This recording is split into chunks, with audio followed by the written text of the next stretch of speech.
he had a choice. He could have done the right thing, the honourable thing, what was expected of him at the Estimates Committee, and handed over those documents to Dr. Leone. He chose not to do that, Speaker. This is not the opposition's fault. It is the government's fault. It is the Minister of Energy's fault. He chose to do that. He made the decision. He should be smarter than that, Speaker. So my question, will she cut the strings that are attached to her promise and her commitment? Will she release the documents? And will she tell us what she knew when she knew it with respect to these cancelled gas plants? Why don't you talk about the officials in your government who copied data onto personal drives and then destroyed the evidence? That's why the OPP needs to be called in right now. That is why Section 341 of the Criminal Code applies here. Fraudulent concealment.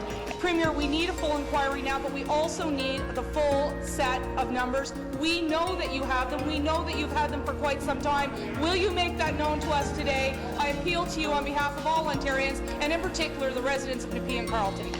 And since you refuse to do it today, after the auditor's report tomorrow, will you stand in your place, apologize to the people of Ontario, and tell them how much is going to cost on our electricity? Thank you. She was the one who canceled the plan. She signed the document, and she was the one who sat at the cabinet table. So, Premier, will you finally admit in this House today that you knew all along that that $40 million was wrong, and you made a craft political decision to save it? If the Premier is so clean on all of this, why has she not responded to my question of last Thursday asking whether her hard drive was compromised, tampered with, or deleted?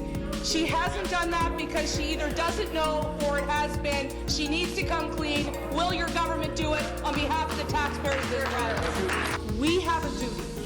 Our duty is to stand up for the minority in this province, the people who do not support the government agenda.